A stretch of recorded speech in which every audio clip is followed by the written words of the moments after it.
दोस्तों, आज की ये खबर आपको थोड़ा सा हैरान कर सकती है क्योंकि तमाम यूरोपीय देशों का दोगलापन अब दुनिया के सामने आ चुका है। असल में भारत की तरफ से यूरोपीय देशों को जो ईंधन भेजा जाता है वो करीब 58% तक बढ़ चुका है। और हैरानी की बात यह है कि ये वही यूरोपीय देश हैं जिन्होंने भारत पर तमाम तरीके के एलिगेशंस लगाए, भारत को प्रतिबंध करने तक की धमकियां दी गई जब भारत ने रूस से कच्चा तेल खरीदना शुरू किया था।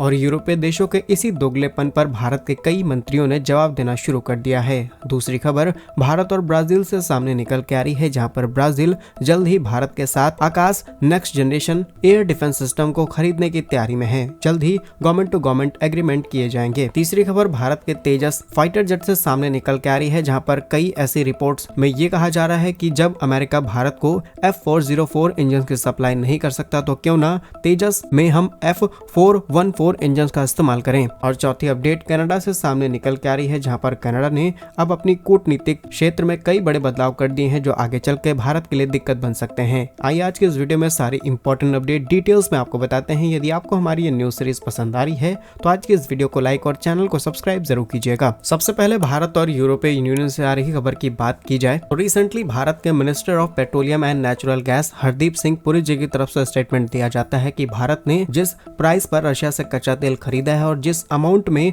रशिया से तेल खरीदा है इसे रिफाइन करते हुए जैसे हमने पेट्रोल, डीजल और तमाम तरीके के पेट्रोकेमिकल प्रोडक्ट यूरोप और अलग अलग देशों के अंदर एक्सपोर्ट किए हैं, इससे हमने ग्लोबल इन्फ्लेशन को कंट्रोल करने में काफी ज्यादा हेल्प की है। इसके अलावा क्रूड ऑयल के प्राइस ग्लोबल मार्केट में ना बढ़ जाएं, भारत ने इस प्राइस को भी कंट्रोल करने के लिए अपनी अहम भूमिका निभाई है। और यदि आपको याद हो तो सेम स्टेटमेंट कुछ समय पहले भारत के विदेश मंत्री एस जयशंकर ने भी दिया था और यह जवाब उन्होंने अंतर्राष्ट्रीय मंच से दिया था जब उनसे ये सवाल किया गया कि भारत रूस से तेल खरीद रहा है और भारत रूस को पैसे भेज रहा है और उन पैसों का इस्तेमाल यूक्रेन के लोगों को मारने के लिए किया जा रहा है, यानी कि भारत जो पैसे कमा रहा है वो खून के पैसे हैं। लेकिन भारत के विदेश मंत्री एस जयशंकर जी सेम यही बयान देते हैं जिससे दुनिया को समझ में आ गया और अभी तक ये सवाल भारत से नहीं किया गया है। लेकिन अब जब साल 2024 के आंकड़े सबके सामने निकल के आए तो भारत का इस पर स्टेटमेंट देना बनता था, क्योंकि यूरोपीय देश अभी भी चुप नहीं है। आगे चल के यूरोपीय देशों का दोगलापन भी हम आपको बताएंगे, लेकिन उससे पहले आंकड़ों पर नजर डाल लेते हैं। इस समय भारत की स्थिति ऐसे स्थान पर है जहां पर भारत यूरोपीय देशों का सबसे बड़ा ईंधन सप्लायर देश बन चुका है। साल 2024 के पहली तिमाही के अंदर भारत ने यूरोप के अंदर करीब 58% तक अपना ईंधन एक्सपोर्ट करना शुरू किया है और इसमें रिफाइंड पेट्रोलियम और तमाम तरीके के पेट्रोकेमिकल्स प्रोडक्ट हैं। इसी के साथ भारत ने रूस से जो तेल खरीदना शुरू किया इसके अंदर करीब 40% तक की खरीद हम अकेले कर रहे हैं। चीन के बाद भारत दुनिया का दूसरा देश बन गया तेल खरीदने वाला और कई महीनों में भारत चीन से भी आगे निकल गया था और इसका तमाम फायदा भारत की रिफाइनरीज जैसे कि रिलायंस इंडस्ट्रीज, नायरा एनर्जी, इन सब ने जम के रूस से तेल खरीदा और उसे रिफाइन करके यूरोप में एक्सपोर्ट किया। लेकिन साल 2022 के अंदर यूरोपीय देश और खासकर G7 कंट्रीज ने रूस से आने वाले तेल पर सीमा शुल्क लगा दी। इसके बावजूद भी रूस ने भारत को डिस्काउंट दिया और इसके बदले हम यूरोप को तेल एक्सपोर्ट करते रहे। और रिसेंटली साल 2024 के आंकड़े सामने निकल के आए हैं जिसमें भारत ने अक्टूबर 2024 में करीब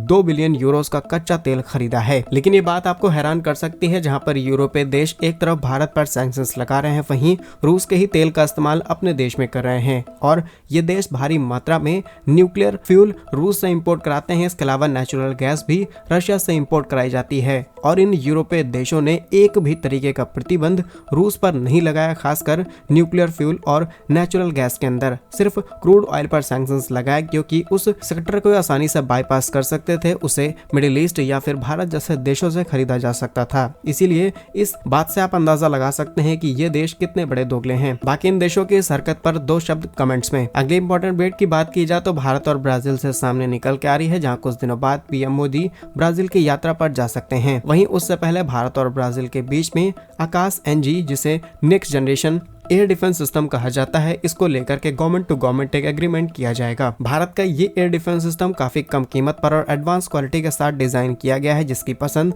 आज दुनिया भर में बढ़ती चली जा रही है। ये सिर्फ इतना ही नहीं बल्कि पिनाका, ब्रह्मोस और तमाम ऐसे भारतीय हथियार जिन्हें आज नाटो के देश पसंद कर रहे हैं, जो कि सीधे सीधे अमेरिका के साथ मिलकर के हथियार खरीदते हैं। लेकिन अमेरिका इन देशों को बहुत ही महंगी कीमत पर हथियार एक्सपोर्ट करता है और इनके सामने अब भारत एक नया अल्टरनेट बन के उभरा है। फिलहाल भारत के इस एयर डिफेंस सिस्टम की बात की जाए तो इसकी रेंज करीब 70 किलोमीटर की है और यह 30 किलोग्राम तक के वॉरहेड को आसानी से अपने साथ ले जा सकता है। इसके अंदर लक्ष्यों को पहचानने की ऑटोमेटिक टेक्नोलॉजी है। इसके अलावा कई ट्रैकिंग क्वालिटीज लगाई गई हैं जिससे ये अपने टारगेट को आसानी से ट्रैक कर सकता है, उसके पीछा करके उस पर हमले कर सकता है। साथ ही साथ एयर टू एयर और एयर टू ग्राउंड दोनों ही प्रकार के लक्ष्यों को आसानी से निशाना बनाया जा सकता है। साथ ही Akash air defence system multiple type के मोबाइल एंड स्टेशनरी प्लेटफॉर्म पर इंस्टॉल किया जा सकता है और इसका यही लचीलापन इसे बहुत ही ज्यादा एडवांस बनाता है, यानी कि किसी चलते फिरते व्हीकल या फिर किसी एक रुके हुए स्थान पर भी इसे इंस्टॉल करते हुए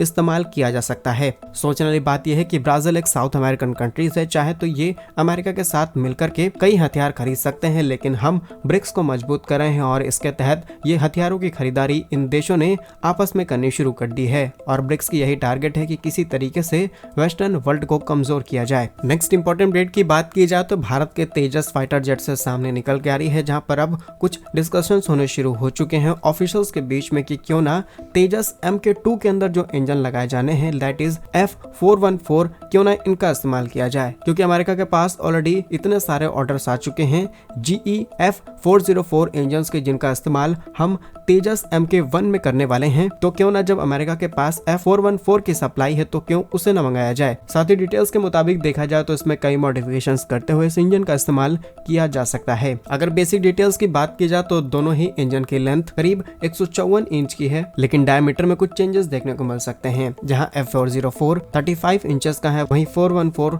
35.5 इंचेस का है, यानी कि ये 0.5 इंच ज्यादा है। वहीं थ्रस्ट की बात की जाए तो 404 अराउंड 84 किलो न्यूटन का थ्रस्ट जनरेट करता है, वहीं F414 98 किलो न्यूटन का थ्रस्ट जनरेट करता है और ये और भी ज्यादा पावर एंड स्पीड दे सकता है नए फाइटर जेट्स को। इसके अलावा वेट की बात की जाए तो 404 अराउंड 1036 किलोग्राम का है, वहीं F414 करीब 1110 किलोग्राम का है। वेट को तो इजिली मैनेज किया जा सकता है, लेकिन कुछ जो डायमीटर्स और इसके स्टैंडर्ड्स हैं उनमें मॉडिफिकेशंस करने की जरूरत पड़ सकती है। बाकी इसमें मल्टीपल मॉडिफिकेशंस किए जा सकते हैं, लेकिन इससे ओवरऑल हमें कई गुना ज्यादा थ्रस्ट देखने को मिलेगा, जिससे तेजस MK1 भी काफी ज्यादा पावरफुल विमान बन जाएगा। लेकिन डर यहाँ पर भी लगता है कि अगर भारत दूसरे इंजन की तरफ जाता है तो कहीं अमेरिका इससे भी ना मुकर जाए और इसकी सप्लाई चेन को भी लेट कर दिया जाए। नेक्स्ट इंपॉर्टेंट अपडेट की बात की जाए तो भारत और कनाडा से सामने निकल के आ रही है, जहां पर प्रधानमंत्री जस्टिन ट्रूडो की सरकार ने भारत से पढ़ने के लिए आने वाले छात्रों के लिए जो फास्ट ट्रैक वीजा अलाउ किया जाता था उसे पूरी तरीके से बंद किया जा चुका है और इसका इम्पैक्ट सिर्फ भारत पर नहीं पड़ेगा बल्कि उन सभी देशों के स्टूडेंट्स पर पड़ने वाला है जो कि कनाडा पढ़ाई करने के लिए जाते हैं। बट दुख की बात यह है कि भारत से काफी बड़ी संख्या में छात्र कनाडा के अंदर जाते हैं। इसी के साथ कनाडा की सरकार अंतर्राष्ट्रीय छात्रों के लिए कई प्रकार के नए कदम उठाने वाली है, जिसमें बारीकी से जांच की जाएगी और तमाम ऐसे प्रोसेस डाले जाएंगे जहां पहले छात्रों को वीजा मिलने में करीब 95% का सक्सेस रेट होता था, वहीं ये घट करके सिर्फ 70-80% तक आ जाएगा। दैट मीन्स कि कई सारे स्टूडेंट्स का वीजा रिजेक्ट हो सकता है और सेम यही पैटर्न अमेरिका भी अपनाने वाला है, जहां पर Donald Trump already illegal immigration को रोकने की तैयारी में है और सबसे पहले उन लोगों को रोका जाएगा खासकर जो अमेरिका के अंदर ऑलरेडी आ चुके हैं, पहले उन्हें वहां से बाहर निकाला जाएगा। इसके अलावा जो अमेरिका में पहले नियम था कि कोई भी स्टूडेंट या फिर कोई वर्किंग प्रोफेशनल उनके बच्चे का जन्म होता है तो बाय डिफॉल्ट वो अमेरिका का सिटीजन हो जाएगा, लेकिन अब इस रूल को भी चेंज किया जा रहा है जिससे अमेरिका और कनाडा के इस प्रोसेस में आपको सेम पैटर्न नजर आ सकता है। बाकी इस पर आपकी जो भी राय है कमेंट्स में जरूर बताइएगा। भारत कैसे ही वीडियोस पाने के लिए वीडियो को लाइक, चैनल को सब्सक्राइब जरूर कीजिए। वंदे मातरम, भारत माता की जय।